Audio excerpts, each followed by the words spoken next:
सभी को जय मसीह की। एक और बार रविवार के सुबह के समय परमेश्वर ने हमें इस तरीके से वचन सुनने का मौका दिया है और इस वचन को सुनते हुए मैं आशा करता हूं कि आपको आशीष मिल रही है पिछले हफ्तों में। और इस हफ्ते का जो है हम एक और जो सीरीज़ है उसी में कंटिन्यूएशन में जाते हुए मत्ती रचित सुसमाचार उसका छठा अध्याय उसका 5 से लेके हम 8 तक आज देखेंगे। मत्ती रचित सुसमाचार उसका छठा अध्याय उसका 5 से लेके हम 8वें वाक्य में देखें। जब तू प्रार्थना करे तो कपटियों के समान ना हो, क्योंकि लोगों को दिखाने के लिए आराधनालयों में और सड़कों के मोड़ों पर खड़े होकर प्रार्थना करना उनको अच्छा लगता है। मैं तुमसे सच सच कहता हूँ कि वे अपना प्रतिफल पा चुके। परंतु जब तू प्रार्थना करे तो अपनी कोठरी में जा और द्वार बंद करके अपने पिता से जो गुप्त में है प्रार्थना कर। तब तेरा पिता जो गुप्त में देखता है तुझे प्रतिफल देगा। प्रार्थना करते समय अन्य जातियों के समान बकबक ना करो, क्योंकि वे समझते हैं कि उनके बहुत बोलने से उनकी सुनी जाएगी। इसलिए तुम उनके समान ना बनो, क्योंकि तुम्हारा पिता तुम्हारे मांगने से पहले ही जानता है कि तुम्हारी क्या क्या आवश्यकताएं हैं। जब ये हम ड्यूटीज के ऊपर या ब्लेसेड एक ड्यूटीज के ऊपर हम जब सीरीज देख रहे हैं तो हम इसमें पहले जब हमने पिछले हफ्ते जब देखा था तो हमने ये देखा कि किस तरीके से परमेश्वर यीशु मसीह जो है वो ये अपने चेलों को और अपने पीछे चलने वाले लोगों को इस तरीके से सिखा रहे हैं कि कैसे हमें लोगों को दिखावटी बनकर नहीं दिखाना है। जब हम दान दे रहे हैं तब भी हमें दिखावटी नहीं बनना है, या दान देते समय हमें ये नहीं दिखाना है कि हम कितना दे रहे हैं, हम कैसे दे रहे हैं और क्या क्या दे रहे हैं। ये सब लोगों को प्रचार करके नहीं बताना है, लेकिन हम जब दान दें तो हमारा दान भी इस तरीके से हो कि हमारे ही दाहिने हाथ अगर दे रहा हो तो बाएं हाथ को ना पता चले कि क्या दान दिया जा रहा है। इतनी सीक्रेसी, इतना एक लेवल ऑफ हाइडिंग होना चाहिए या छुपाए रखना आपसे होना चाहिए, जिसके वजह से किसी को भी पता ना चले कि आप कितना दान दे रहे हैं। अब उसी तरीके से जो है अगला ड्यूटी जो है हर एक विश्वासी का, जब ड्यूटी में देखा जाता है दान जरूरी है, उसके साथ साथ प्रार्थना भी बहुत जरूरी है। और ये प्रार्थना का विषय जो है 2 भागों में मैं डिवाइड करूंगा। पहले 5 से लेके 8 वाक्य इस हफ्ते में लूंगा और अगले हफ्ते जो है 9 से लेके उसका 15वां वाक्य मैं लूंगा। तो इस पहले भाग में परमेश्वर किस तरह की प्रार्थना नहीं होनी चाहिए, this is how you should not pray, इस विषय के ऊपर आज हम देखेंगे। तो ये बात को वो सिखा रहा है कि किस तरीके से तुम्हें प्रार्थना नहीं करनी चाहिए। तो सबसे पहला वाक्य ही वो इस तरीके से शुरू कर रहा है कि जब तू प्रार्थना करे तो कपटियों के समान ना हो। अब ये जो स्टेटमेंट है बहुत ही इंपॉर्टेंट है, क्योंकि जैसे ही प्रार्थना का टॉपिक खत्म होगा उसके बाद अगला जब हम उपवास में जाएंगे तब भी ये बात को वो शुरुआत जब स्टार्ट करता है तो वो इसी बात को यूज करता है। तो कहने का मतलब क्या है, कपटी जो है या हिपोक्रिट्स जो कहते हैं, या हिपोक्रेसी जो है वो परमेश्वर को बिल्कुल पसंद नहीं है। हिपोक्रेसी क्या है, सिंपल डेफिनेशन अगर बताया जाए या सिंपल मैं उसको समझाने की कोशिश करूं तो हिपोक्रेसी सिर्फ इतना है कि जैसे हम अगर एक शॉप में जाते हैं या ऑनलाइन शॉपिंग करते हैं और ऑनलाइन शॉपिंग करते समय में हमने एक प्रोडक्ट को देखा और उसका एडवर्टाइजमेंट इस तरीके से था और एडवर्टाइजमेंट को हमने देखा और एडवर्टाइजमेंट में देखकर हमें प्रोडक्ट बहुत पसंद आया और उस प्रोडक्ट को पसंद करने के बाद हमने उसको ऑर्डर कर दिया। और ऑर्डर करने के बाद जो है वो प्रोडक्ट जब आपके हाथ में आया तो जिस तरीके का इमेज दिया गया था या जो एडवर्टाइज किया गया था वैसा प्रोडक्ट आपके हाथ में नहीं आया है। और कई बार उस प्रोडक्ट को देखने के बाद लोग क्या करते हैं, उसको रिटर्न कर देते हैं, क्योंकि जो प्रोडक्ट हमें मिला है वो सही प्रोडक्ट नहीं मिला है। तो hypocrisy is simply this thing, the product is not according to what you have advertised. जो तुम प्रचार कर रहे हो या जो बातें तुम अपने बारे में बता रहे हो वो तुम्हारे जीवन में नहीं दिखती हैं, और जब वो नहीं दिखती हैं तब उस व्यक्ति को हिपोक्रेट या कपटी बोला जाता है। तो हिपोक्रेसी जो है एक सिंपल डेफिनेशन में अगर देखा जाए और समझ में आ गया हो तो यीशु मसीह हिपोक्रेट्स को पसंद नहीं करता है।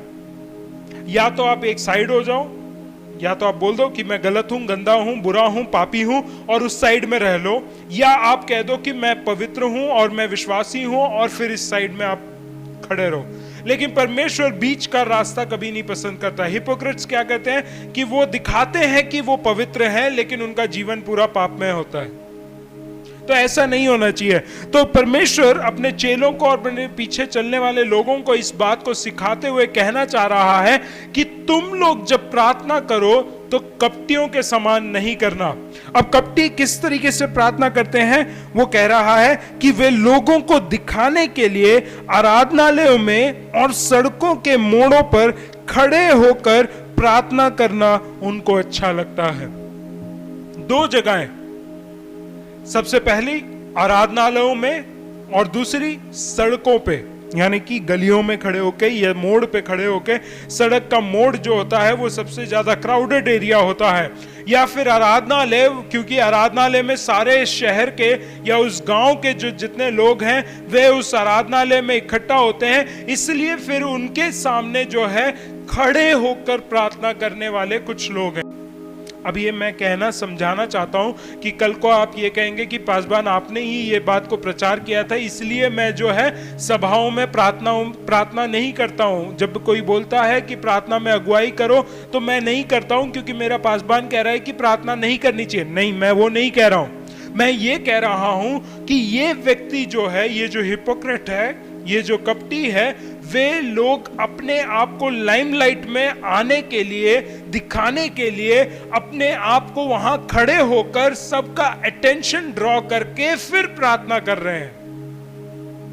कहने का मतलब, जब आप प्रार्थना करते होंगे कुछ लोगों को आपने देखा होगा वे अपने जगहों में खड़े हो जाते हैं और अपने गले फाड़ फाड़ के प्रार्थना करते हैं, या उनकी हिंदी जो है वो इतनी अच्छी होगी या इंग्लिश में वो इतने भारी वर्ड्स यूज करेंगे और जिस लय में और जिस फ्लो में वो प्रार्थना करते हैं वो सुन के बहुत मनभावना हो जाता है। कहने का मतलब क्या है कि प्रार्थना सिर्फ एक सिंपल सा कॉन्वर्सेशन है आपके और परमेश्वर के बीच। अब उसको हम गा के प्रार्थना करना है या चिल्ला के प्रार्थना करना है या भारी वर्ड्स जब हम फेंकेंगे तभी प्रार्थना सुनी जाएगी, ये हमारी सोच है, ऐसा परमेश्वर का सोच नहीं है। क्योंकि परमेश्वर की सोच के अनुसार अगर देखें, जब आप अपने जीवन में श्रमित हैं, आपके अंदर कोई सामर्थ नहीं है, आप दुखी हैं, आप परेशान हैं, आप निराश हो चुके हैं, उस समय में जब आपके मुंह से एक शब्द भी नहीं निकल सकता है, तब परमेश्वर का आत्मा आपके आहें सुनकर आपकी प्रार्थनाओं को परमेश्वर के सामने लेके जाता है। He is a God who can listen to your prayers even in silence. ये है परमेश्वर, जो हमारा जीवित परमेश्वर है, वो आपकी प्रार्थनाओं को तब भी सुनता है जब आप कुछ भी नहीं बोलते हैं। Praise the Lord. अब इस बात को जब समझता है तो कपटी इस बात को नहीं समझता है। कपटी चाहता है कि मैं लोगों के सामने दिखूं, जब मैं प्रार्थना करूं लोग एक बार के लिए आंखें खोल के देखें ये कौन प्रार्थना कर रहा है।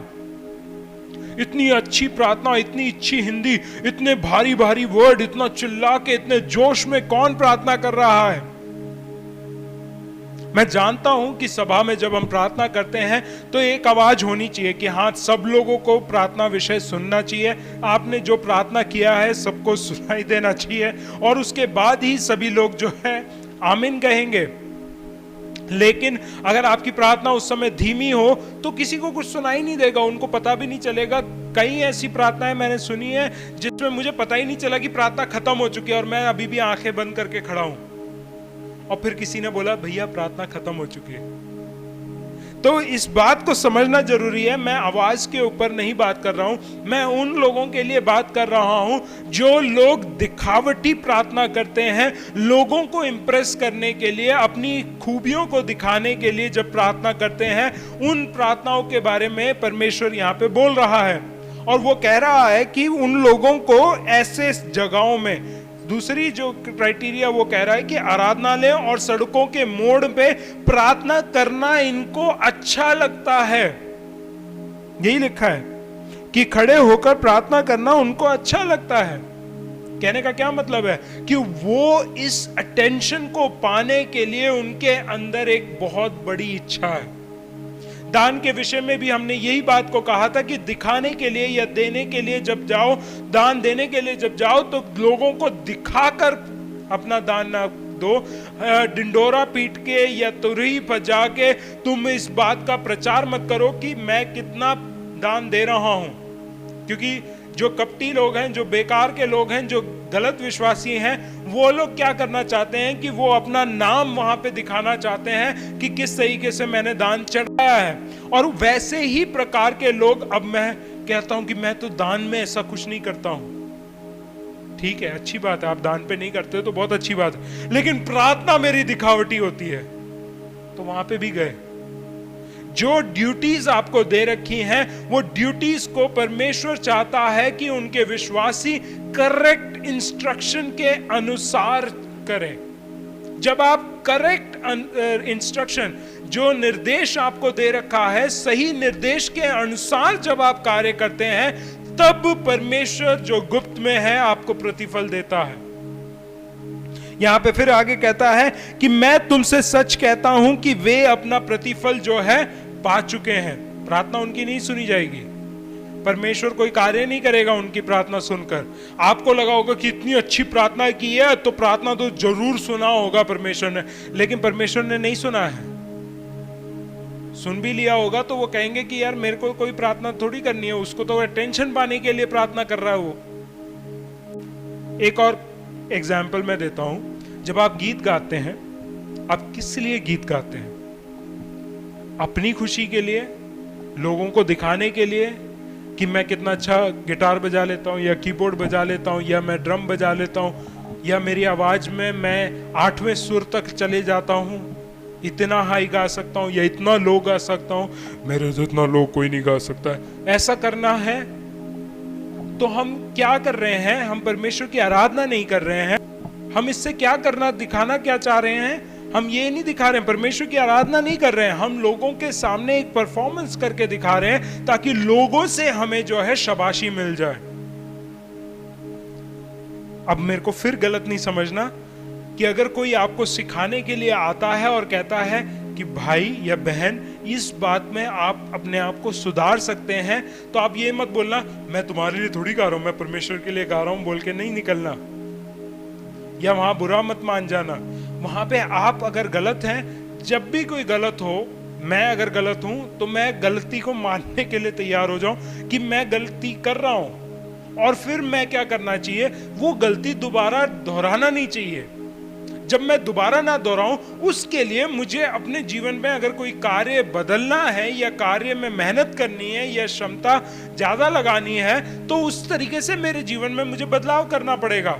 और जब मैं वो बदलाव करूंगा तो अपने आप ही उस गलती में सुधार आ जाएगा, और फिर जब लोग सुनेंगे तो वो खुद ही कहेंगे कि हाँ, इसने ये गलती जो है सुधार लिया है। तो कहने का मतलब क्या है कि जब मैं प्रार्थना कर रहा हूं तो इस तरीके से ना करूं कि मैं लोगों को दिखाने के लिए करूं। मेरा कोई परफॉर्मेंस नहीं है कि मेरे पास कितना शब्दों का ज्ञान है, शब्दकोश कितना गहरा है, ये दिखाने के लिए नहीं है मेरा प्रार्थना।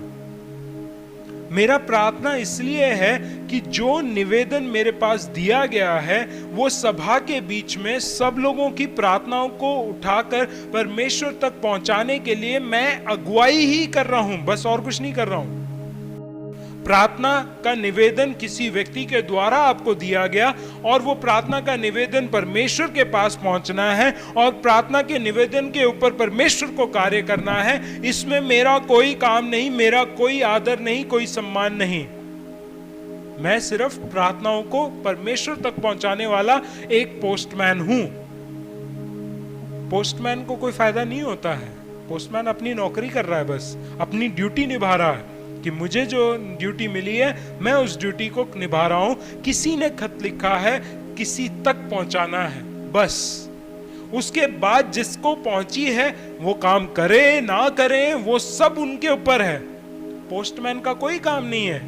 पोस्टमैन जाके आपका एप्लीकेशन फॉर्म नहीं सबमिट करेगा, आपको सबमिट करना पड़ेगा। ये लेके जाके कॉलेज में देने का काम पोस्टमैन का है, वो कर देगा। कॉलेज एक्सेप्ट ना करे वो पोस्टमैन के ऊपर थोड़ी आप ब्लेम करोगे। तुमने जो एप्लीकेशन फॉर्म भेजा था, तुम लेके गए थे, वो एक्सेप्ट नहीं हुआ, तुम्हारी गलती है। नहीं, तुम्हारा लेटर कॉलेज तक पहुंचा, कॉलेज ने रिजेक्ट किया है, तो उसमें पोस्टमैन की कोई गलती नहीं है। तो इसलिए हम ये ना सोचें कि मैं अगर अच्छे से प्रार्थना नहीं करूंगा तो प्रार्थना नहीं सुनी जाएगी, या मैं प्रार्थना के अंदर अच्छे भारी वर्ड नहीं इस्तेमाल करूंगा तो नहीं सुनी जाएगी, या मैं प्रार्थना जब करता हूं तो घुटने में नहीं कर रहा हूं तो नहीं सुनी जाएगी, या प्रार्थना जब मैं कर रहा हूं तो खड़ा नहीं हूं तो प्रार्थना नहीं सुनी जाएगी। ऐसा कहीं नहीं लिखा है। प्रार्थना जस्ट अ कन्वर्सेशन है जो आप परमेश्वर के साथ कर रहे हैं, और उसमें आप अपने जरूरत को परमेश्वर के सामने रख रहे हैं। That's it.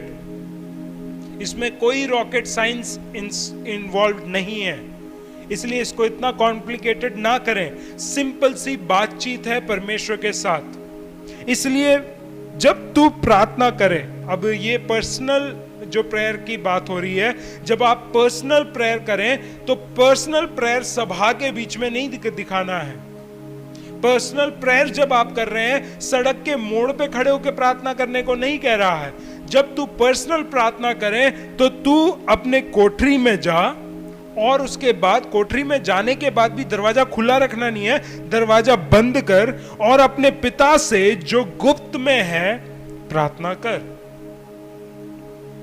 Duty simple instruction के साथ ये है कि जब तू पर्सनल प्रेयर करे, मैं बार बार उस बात को इसलिए लेके आ रहा हूं, जब तू व्यक्तिगत प्रार्थना करें, व्यक्तिगत प्रार्थना, पारिवारिक प्रार्थना नहीं है, ना सभा की प्रार्थना है, व्यक्तिगत प्रार्थना जब तू करें तो तू अपने कोठरी में जा, दरवाजे को बंद कर और फिर प्रार्थना कर। यानी कि कोठरी में जब दरवाजा बंद हो जाएगा, इसलिए दरवाजा बंद कर रहे हैं कि तेरा आवाज, तेरी प्रार्थना का निवेदन बाहर तक सुनना भी नहीं चाहिए। मैं एक व्यक्ति को जानता था, वो 5 बजे उठता था और 5 बजे उठकर अपने दरवाजे को बंद करके प्रार्थना किया करता था। लेकिन उसकी प्रार्थना में मेरे को जो फ्लॉ लगा वो इतना ही था कि वो 5 बजे प्रार्थना करता था और दरवाजा बंद करके प्रार्थना करता था, लेकिन पूरे डॉर्मेट्री को पता चल जाता था कि वो प्रार्थना कर रहा है। ऐसे प्रार्थना करने के लिए नहीं कहा है परमेश्वर ने। कोठरी का दरवाजा तक इसलिए बंद करवाया है ताकि आपकी आवाज बाहर ना जाए, आपका निवेदन, आपका नीड जो है वो पड़ोसी को तक नहीं पता चलना चाहिए कि आप किस विषय के लिए प्रार्थना कर रहे हैं। इतना सीक्रेसी मेंटेन करना पड़ेगा। जब आपकी कोई जरूरत है, आप कमल को बताकर अगर प्रार्थना कर रहे हैं तो फिर कमल भी हेल्प करेगा, तो फिर मैं परमेश्वर को महिमा नहीं दूंगा, मैं कमल को हेल्प करने के लिए उसको थैंक यू बोलूंगा कि उसने मेरी प्रार्थना को सुनकर या निवेदन को सुनकर उसने हेल्प किया है। मेरी प्रार्थना, अगर मेरे को पूरा विश्वास परमेश्वर पर है तो मैं परमेश्वर के ही सामने उन विषयों को रखूंगा। Praise the Lord. अगर आपका विश्वास कमजोर है, आप दूसरे लोगों को बोलेंगे, मेरे पास फाइनेंशियल क्राइसिस है, मेरा शारीरिक बीमारी है, मैं परेशानी से होकर जा रहा हूं, मेरे घर में शांति नहीं है। ये सारी बातें वही व्यक्ति दूसरे लोगों को बताएंगे जब तुम्हारा खुद का विश्वास प्रभु यीशु मसीह पे या परमेश्वर पिता पे या पवित्र आत्मा में कम है तो ही। क्योंकि मेरी प्रार्थना से कोई बदलाव नहीं होगा, मुझे पता है। इसलिए मैं चाहता हूं कि मेरी सभा मेरे लिए प्रार्थना करे, इसलिए मैं चाहता हूं कि मेरा भाई मेरी बहन मेरे लिए प्रार्थना करें। लेकिन अगर आपका विश्वास मजबूत है या विश्वास मजबूती के लिए एक बढ़ाना है, तो आप गुप्त में रखेंगे अपनी विषयों को, ताकि दूसरा किसी प्राण को भी पता ना चले कि आपकी जरूरत क्या है। ताकि जब आपका कार्य होगा, मान लीजिए मैंने अपना विषय प्रार्थना में रखा और प्रार्थना मैंने बिल्कुल पर्सनल रखा, सीक्रेसी में किया है, किसी को नहीं खबर, भनक तक लगने नहीं दिया, लेकिन फिर भी कमल आके मेरे को हेल्प करता है, तो उस समय मैं कमल को थैंक यू नहीं बोलूंगा, मैं परमेश्वर को थैंक यू बोलूंगा, क्योंकि कमल को तो नहीं पता था मेरा क्या प्रॉब्लम है, मेरी समस्या क्या थी उसको नहीं पता है, लेकिन फिर भी उसके द्वारा हेल्प जब पहुंची तो मुझे पूरी तरीके से गारंटी हो जाएगा ये परमेश्वर की ओर से। Praise the Lord. तो उस बात को समझने के लिए ही वो कह रहा है कि तुम जो है अपने पिता से गुप्त में प्रार्थना कर, तब तेरा पिता जो गुप्त में देखता है तुझे प्रतिफल देगा। Praise the Lord.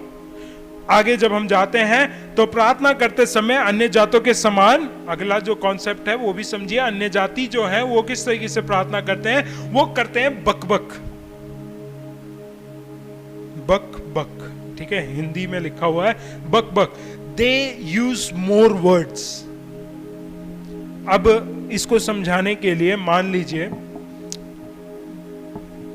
आपको खाने में एक रोटी चाहिए, आपकी मम्मी या आपकी बीवी या घर में कोई भी आपके लिए वो रोटी बना रहा होगा, ठीक है, बहन होगा या भाई होगा या पति होगा। मैं ये नहीं बोलता कि सिर्फ औरतों को रोटियां बनाना चाहिए, लड़के भी बना सकते हैं, ठीक है। तो कहने का मतलब क्या है कि जब रोटी बनाने हैं और आपको एक रोटी की ज़रूरत है तो आप उनको बुलाएंगे, जिसको भी जो भी बना रहा है उनका नाम लेंगे या उनका ओहदा, जो मम्मी है, पापा है या बहन है, पति है, बीवी है, कुछ भी है, वो नाम लेंगे और फिर बोलेंगे कि मेरे को एक रोटी चाहिए। That's it. आपकी जरूरत थी एक रोटी, और वो एक रोटी का मैसेज जो है आपने जो बना रहे हैं उनको बोल दिया है, और उसके बाद आप खत्म कर देंगे। अब आप इस तरीके से सोचें, अगर वही विषय को कि मेरे को रोटी चाहिए, वो बात को बोलने के लिए मैं इस तरीके से बोलूं, मान लीजिए मेरी बीवी रोटी बना रही है तो मैं उसको बोल रहा हूं, बीवी मेरे लिए एक गेहूं पिसा हुआ, पानी में गुदा हुआ, अच्छे तरीके से राउंड बना हुआ और अच्छे से सेका हुआ गरम गरम फुलके, जो गैस स्टोव से ऐसे फूल के निकले हों और उस पे थोड़ा सा घी मार के आप मुझे रोटी देना। मेरी बीवी बड़े प्यार से ये बोलेगी, खुद ही आके बना लो, तो मेरी जरूरत पूरी नहीं होगी। कहने का मतलब क्या है कि सिंपल सा स्टेटमेंट बोल सकते थे कि मुझे एक रोटी दे दो, खत्म। उसकी जगह पे मैं बोलूं गेहूं का पिसा हुआ, उसको अच्छे से पानी में गूंदा हुआ और अच्छे से राउंड बना हुआ, तवे पे रखा हुआ, फुलाया हुआ, घी लगाया हुआ रोटी दे दो। मैं इतना लंबा बोलते बोलते तक भी कहना क्या चाहते हो? अगर ये सुनने को मिले तो वो प्रार्थना सुनी नहीं गई है, वो प्रार्थना अनसुनी हो गई है, डिस्ट्रैक्शन भरा हुआ हो गया है, और इस वजह से जो पर्पस था वो कभी मेट नहीं होगा। मेरे एक प्रोफेसर हुआ करते थे, उन्होंने जब इस विषय के ऊपर मेरे को सिखाने की कोशिश करी तो मैं ये पूछता था, मैं कब सीखूंगा इतना इम्प्रेसिव प्रार्थना करना। जब लोग वो प्रार्थना करते हैं तो ऐसा लगता है यार इनके अलावा और कोई भी प्रार्थना नहीं करना चाहिए, ये लोगों को प्रार्थना करना आता है। तो उन्होंने मुझे समझाया, परमेश्वर हमारा पिता है, वो कोई हमारा एग्जाम नहीं ले रहा है कि तुम्हें कितना भाषा का नॉलेज है, तुम कितना इम्प्रेसिवली केयर और कंसर्न दिखा सकते हो अपनी प्रार्थना में, या कितना गिड़गिड़ाना दिखा सकते हो, कितना रोना दिखा सकते हो। ये सब देखने के लिए नहीं है, वो सिर्फ देखना चाहता है तुम्हारी क्या जरूरत है और तुम मांग रहे हो कि नहीं। परमेश्वर का वचन कहता है मांगो तो तुम्हें मिलेगा, ज्यादा बोलने से तुम्हें मिलेगा नहीं लिखा है। तो ये अन्य जाति के समान हम बकबक ना करें, क्योंकि वे क्या समझते हैं कि उनके बहुत बोलने से उनकी सुनी जाएगी। मैं आज आपको बोलना चाहता हूं, परमेश्वर पिता के सामने थोड़ा भी बोलोगे तब भी सुनी जाएगी। टू द पॉइंट बात करो, परमेश्वर मुझे कार चाहिए, खत्म।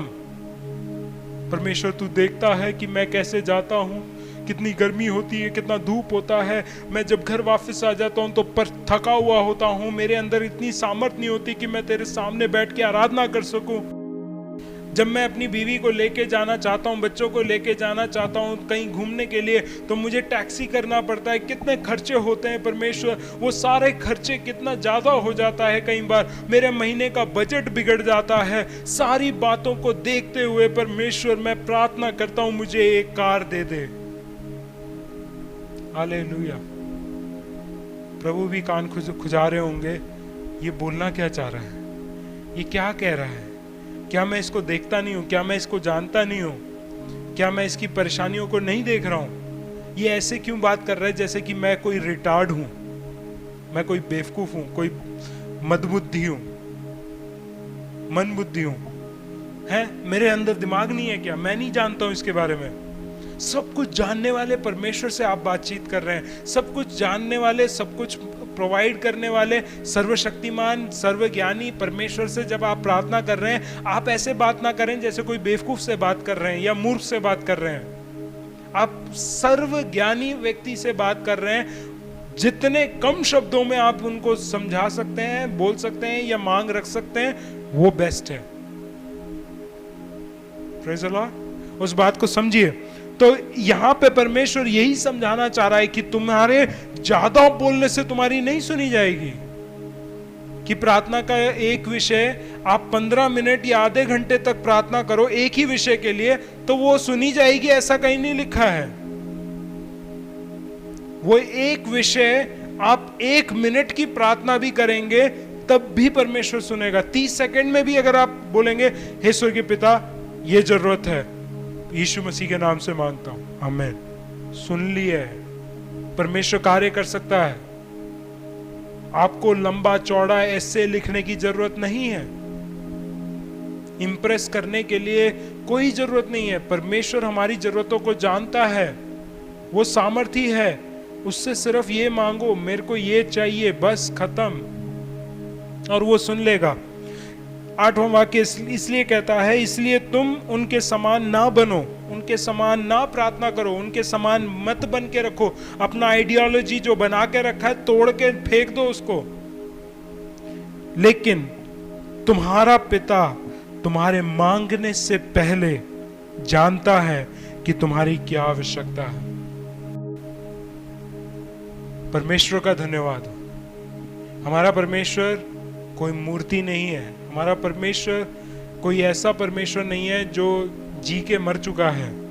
हमारा परमेश्वर जीवित है। वो हमारी जरूरतों को, हमारी सोच को, हमारे विचारों को, हमारे प्लान्स को, हमारे उद्देश्य को, सब कुछ को जानता है। जब आपकी प्रार्थना को वो सुनता है और वो हमारे मांगने से पहले ही प्रिपेयर करता है। एक परमेश्वर के दास थे जो एक ऑर्फनेज चलाते थे, और जब वो ऑर्फनेज चलाते थे, उनके पास इतना पैसा नहीं था कि वो ऑर्फनेज के बच्चों को रोज खाना खिला सके। एक बार की बात है कि उनका खाना खत्म हो गया और जो कुक था वो आके बोला कि हमारे पास कुछ भी नहीं है स्टॉक में बच्चों को कुछ देने के लिए, बच्चे अभी उठेंगे फिर उनको हम क्या देंगे। तो दास ने इस तरीके से बोला कि हम प्रार्थना करेंगे। अब प्रार्थना किया, प्रभु ये बच्चे तुम्हारे हैं, इनको भोजन की जरूरत है, प्लीज प्रोवाइड। आमीन किया। दरवाजा खटखटाया किसी ने, दरवाजा खोला तो देखते हैं कि बाहर एक गाड़ी थी जो दूध को लेके जा रही थी, उसका पहिया टूट गया। उस वजह से वो दूध जो है अब मार्केट तक नहीं पहुंच सकती है, और इस वजह से वो दूध पूरा जो है उस व्यक्ति ने उस ऑर्फनेज में दान कर दिया। अगले बार एक और ऐसा इंसिडेंट हुआ कि खाने के लिए नहीं था। प्रार्थना किया, और प्रार्थना करने के बाद एक व्यक्ति ने पूरा ब्रेड का जो पूरा एक ट्रक गाड़ी है वो भरकर उस ऑर्फनेज को दे दिया। कहने का मतलब क्या है? परमेश्वर पहले से ही योजना बना के चल रहा है कि मेरा दास अब प्रार्थना करेगा, उसके आमीन से पहले मेरे को उसके तक सामान पहुंचाना है। विश्वास होना चाहिए सबसे पहले कि वो हमारे मांगने से पहले ही मेरी आवश्यकता को जानता है, और इसीलिए मुझे प्रार्थना लंबी चौड़ी नहीं करनी है। क्योंकि अगर लंबी चौड़ी करते हैं, मान लो वही दास का दूध वाला एग्जाम्पल अगर ले लें, और परमेश्वर ने बोला है कि प्रार्थना के आमीन पर उसको वो चीज देना है। गाड़ी खराब हो चुकी है बाहर, दूध रखा हुआ उस पे, और उसके बाद पासबान अगर 15-20 मिनट की प्रार्थना या 1 घंटे की प्रार्थना या 2 घंटे की या 4 घंटे की प्रार्थना करना शुरू कर दें, तो जो दूध बाहर रखा है वो क्या हो जाएगा? सड़ जाएगा, खराब हो जाएगा, फिर वो फेंकने के लायक ही रहेगा। हम जो जरूरत है, जिस समय हम प्रार्थना करते हैं, उसको समझकर हम प्रार्थना किया करें। आखिरी एक वाक्य को पढ़ेंगे, रोमियो की पत्री उसका 8 अध्याय उसका 26 और 27वां वाक्य। रोमियो 8 उसका 26 और 27वां वाक्य। इसी रीति से आत्मा भी हमारी दुर्बलता में सहायता करता है। हाँ क्योंकि हम नहीं जानते कि प्रार्थना किस रीति से करना चाहिए। हाँ परंतु आत्मा आप ही ऐसी आहें भर भर कर जो बयां से बाहर है हाँ। हमारे लिए विनती करता है। हाँ। और मनों को जांचने वाला जानता है कि आत्मा की मनसा क्या है, आमेन। क्योंकि वे पवित्र लोगों के लिए परमेश्वर की इच्छा के अनुसार विनती करता है। Praise the Lord. जब हम कमजोर हैं, जब हम हताश हैं, निराश हैं, परेशान हैं, हमें लगता है कि हम प्रार्थना नहीं कर सकते हैं, उस समय परमेश्वर का आत्मा ऐसी आहें ले लेकर हमारे लिए प्रार्थना करता है जो वर्णन के बाहर है, कि हमारी जो जरूरत है उसके लिए वो अपने पिता के सामने प्रार्थना करता है।